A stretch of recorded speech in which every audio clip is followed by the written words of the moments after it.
Bharatiya Janata party का लक्ष्य है, भारतीय जनता पार्टी का सिद्धांत है अंत्योदय का सिद्धांत, अंत के व्यक्ति का उदय। जो समाज के सबसे निचले तबके पर बैठा हुआ व्यक्ति है, जो सबसे गरीब है, असहाय है, जब वो व्यक्ति समानता, समान दर्जे पर एक आ जाएगा, जब उसका विकास होगा, तो हमारी भारतीय जनता पार्टी और मोदी सरकार की का मानना है तभी देश एक समृद्धशाली और विकसित राष्ट्र के रूप में बन सकेगा। जब तक दरिद्र नारायण जो गरीब है वो समाज की मुख्य धारा में नहीं आएगा, तब तक इस देश का संपूर्ण रूप से विकास नहीं हो सकता, तब तक गरीबी और अमीरी का भेद नहीं मिल सकता। हम भारतीय जनता पार्टी, केंद्र की मोदी सरकार निश्चित रूप से महिलाओं को, जिन महिलाओं को महिलाएं घर में खाना बनाने का काम करती थी, उनकी आंखें खराब जाती थी, उनको श्वास और दमा की बीमारी हो जाती थी, इस समस्या को देखते हुए मोदी सरकार ने उज्ज्वला गैस योजना लागू की और प्रत्येक घर पर को एक सिलेंडर देने का काम निःशुल्क रूप से किया। और अभी 2 सिलेंडर मुफ्त में हमारी सरकार आप लोगों को देने जा रही है। अभी भैया उज्ज्वला गैस एजेंसी रेउसा से आए थे, उन्होंने बताया आप अपनी केवाईसी करा लीजिए और उस केवाईसी कराने पर आपको दिसंबर और अप्रैल में निःशुल्क सिलेंडर भी मिलेगा। इसके अलावा अभी प्रधानमंत्री आवास योजना की बात हो रही थी। प्रधानमंत्री आवास योजना में जो लोग पात्र हैं निश्चित रूप से उनको आवास मिलेगा। ये हमारे पंचायत सहायक और पंचायत मित्र ये लोग अपना एक रफ डाटा बना ले, किसी दिन भी साइट खुल सकती है। जिस दिन साइट खुलेगी आप लोगों का ऑनलाइन रजिस्ट्रेशन यही लोग कराएंगे। दूसरी जगह चक्कर लगाने से आप लोगों को कोई फायदा नहीं है। आप अपने ग्राम पंचायत विकास अधिकारी, ग्राम प्रधान, पंचायत सहायक, पंचायत मित्र इनके पास ही जाएं, अन्य जगह से आपके समस्या का निवारण नहीं हो सकता है। इसके अलावा प्रधानमंत्री जी ने महिलाओं का क्या होता था, बेचारी महिलाएं जब दिन में शौच के लिए कहीं जाए तो बड़ी समस्या होती थी। इस वजह से क्या होता था कि शौचालय नहीं थे घर में, तो प्रधानमंत्री जी ने 12,000 रुपए प्रोत्साहन राशि, आप इसको मत समझिए कि 12,000 रुपए कुल मिलेगा, कुछ पैसा आप अपना लगाइए और 12,000 रुपए हमारी सरकार आपको देगी, जिससे एक अच्छा शौचालय बन जाएगा और आप उसमें उपयोग कर सकेंगे। कुछ आप लोग अपना भी उसमें 2, 4, 5,000 रुपए लगाइए, तब एक अच्छा शौचालय बनेगा। इसके अलावा भी हमारी सरकार के द्वारा निःशुल्क बोरिंग योजना भी चलाई जा रही है। लक्ष्य सिंचाई विभाग के द्वारा जिन लोगों का निःशुल्क बोरिंग आप लोग कराएंगे, उसके बाद सब्सिडी पर ट्यूबवेल भी, इंजन भी देने का काम सरकार हमारी कर रही है। लगभग 50% और 66% सब्सिडी है। हर जन पे 66% और सामान्य पे 50% की सब्सिडी लक्ष्य सिंचाई विभाग द्वारा दी जा रही है। इसके अलावा प्रधानमंत्री विश्वकर्मा योजना है। इसके अंतर्गत आप लोगों को क्या है, जैसे कोई नाईगिरी कर रहा, थवईगिरी कर रहा, बढ़ईगिरी कर रहा, जो छोटे छोटे रोजगार हैं उनका भी आप रजिस्ट्रेशन ऑनलाइन कराइए। उसमें आपको स्वरोजगार के लिए 15,000 रुपए का अनुदान और टूल किट और प्रशिक्षण भी ब्लॉक के माध्यम से कराया जाएगा।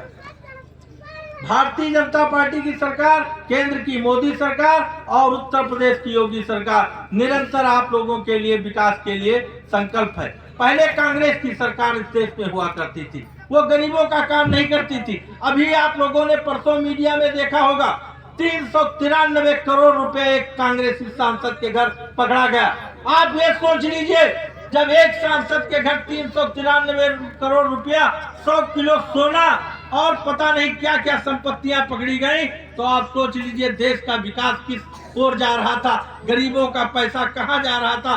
कांग्रेस की घोटालों की एक लंबी फेहरिस्त है। कांग्रेस का अगर नाम लिया जाए तो चिट फंड घोटाला, 2G स्पेक्ट्रम घोटाला, खाद्यान्न घोटाला, बोफोर्स तोप घोटाला, चिट फंड घोटाला, सांसद खरीद घोटाला, ओलंपिक घोटाला, कोयला घोटाला। अगर घोटालों का नाम लिया जाए तो पूरे दिन उनके घोटालों का ही बखान करना पड़ेगा। प्रिय साथियों, भारतीय जनता पार्टी जिस मूल सिद्धांत पर नरेंद्र मोदी और योगी सरकार बनी, आप लोगों ने कहते थे कि राम मंदिर नहीं बनेगा, केवल मंदिर के नाम पर ये लोग हमसे वोट लेने के लिए आते हैं। लेकिन जब केंद्र में मोदी सरकार और उत्तर प्रदेश में योगी सरकार बनी, तो केंद्र की 9.5 साल की योगी सरकार के दौरान अयोध्या में भव्य राम मंदिर का निर्माण हो रहा है और 22 जनवरी को उसका उद्घाटन माननीय प्रधानमंत्री जी के कर कमलों द्वारा होगा। और मुस्लिम भाइयों के लिए भी वहीं बगल में एक जगह दे करके उनकी भव्य मस्जिद का भी निर्माण कराया जा रहा है। कोई सरकार हमारी हिंदू और मुस्लिम में भेदभाव भी नहीं करती है। मुस्लिम बहनों के लिए 3 तलाक जैसे कुप्रथा पर कठोर कानून लगा करके हमारी सरकार ने एक कठोर कदम उठाया है। यदि आज कोई 3 तलाक हमारी मुस्लिम बहन को देता है तो उसके लिए सीधे जेल का दरवाजा खुला है। हिंदू धर्म में क्या होता था, जब हिंदू धर्म में शादी होती है तो शादी के बाद डोली के बाद उस घर से उसकी अर्थी जाती है, लेकिन मुस्लिम परिवारों में महिलाओं को एक वस्तु समझा जाता था, वो एक चीज समझी जाती थी। जब चाहे तब 3 तलाक कह करके उसको घर से निकाल दिया जाता था।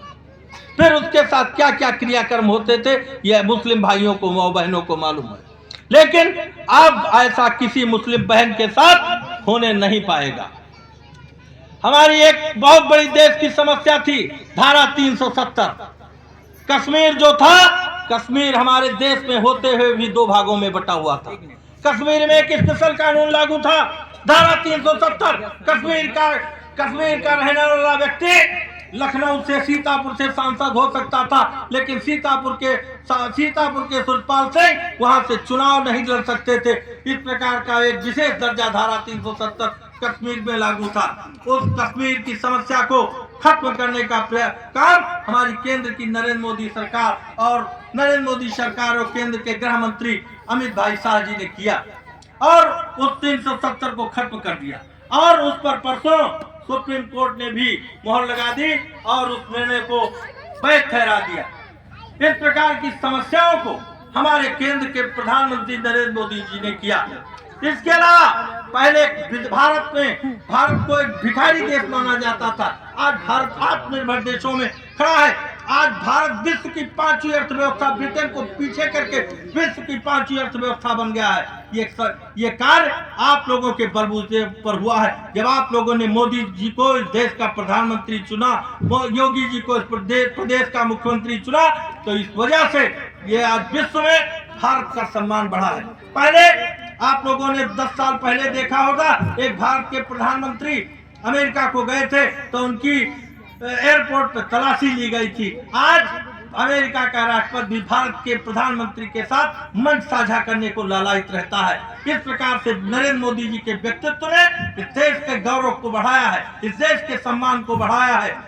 हमारा देश आज, पहले क्या था, हर पाकिस्तान इस देश के अंदर घुसपैठ कर करके देश के अंदर आतंकवादी गतिविधियों को संचालित करता था, देश को हिंदू मुस्लिम में लड़ाने का प्रयास करता था। आज आतंकवाद की खात्मा भी हमारी सरकार ने कर दिया।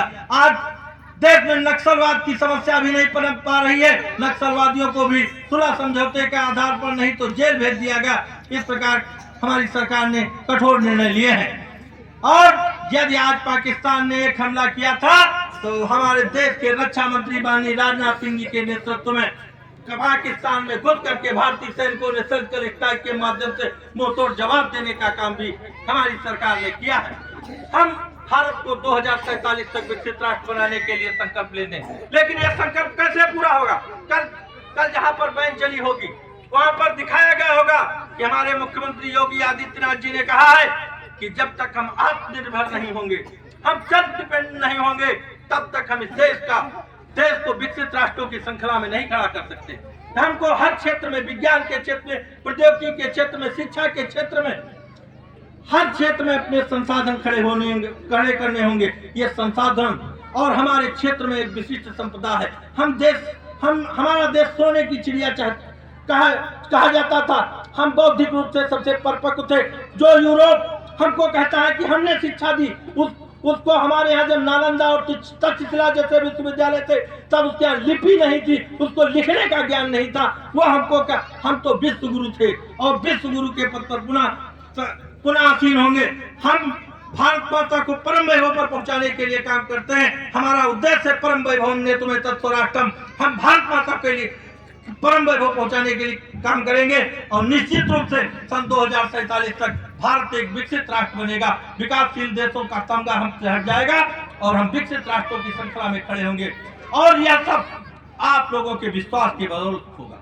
यदि आप लोग इस पर सहयोग करेंगे, आप लोग एक अच्छे नागरिक बन करके अपने कर्तव्यों का पालन करेंगे। हम ऐसा नहीं कि हम 12,000 रुपए ले लिए और उसके बाद शौचालय नहीं बनाएंगे। बहुत लोगों ने ऐसा किया। ऐसा करके फिर आप राष्ट्र के साथ भी गद्दारी कर रहे हैं और अपने साथ भी गद्दारी कर रहे हैं। सब आवास का पैसा निकाल लिए लेकिन आवास नहीं बनाएंगे, आवास पे छत नहीं डालेंगे, तो हमारा संकल्प अधूरा रह जाएगा। बिना आप लोगों के सहयोग के हम ये संकल्प नहीं पूरा कर पाएंगे। प्रधानमंत्री जी ने आयुष्मान भारत कार्ड योजना लागू की। पहले जब बीमार होते थे तो क्या होता था, जब कहीं बीमार हो गए, दुर्घटना हो गई, एक्सीडेंट हो गया, तो लोग क्या करते थे, कहीं 1 बीघा खेत बेच लेंगे, 2 बीघा खेत बेचेंगे या महिलाओं की जेवर गिरवी रख देंगे या बेच लेंगे, तब जाकर के अपने घर के बालक का, अपने पति का, अपने पुत्र का इलाज करा पाते थे। लेकिन हमारे प्रधानमंत्री जी ने इस गरीबों के दर्द को समझा और इस दर्द को समझते हुए उन्होंने आयुष्मान भारत कार्ड योजना लागू की, जिसमें किसी भी प्राइवेट अस्पताल में, लखनऊ के अच्छे से अच्छे अस्पताल में जाकर के आप 5 लाख रुपए तक का निःशुल्क इलाज करा सकते हैं। इस योजना में आपकी सहभागिता भी जरूरी है। आप लोग कार्ड जाकर के पंचायत सहायक से बनाएं। आप अपनी भूमिका, अपना जो कार्य है एक अच्छे नागरिक बन करके करें, तो हमारी सरकार और हमारा जो अधिकारीगण है, इन सबके सहयोग से ये देश निश्चित रूप से विकसित राष्ट्रों की श्रृंखला में खड़ा होगा। मैं इन्हीं बातों के साथ अपनी बात समाप्त करता हूँ। जय हिंद, जय भारत। लाओ काला प्रतिज्ञा।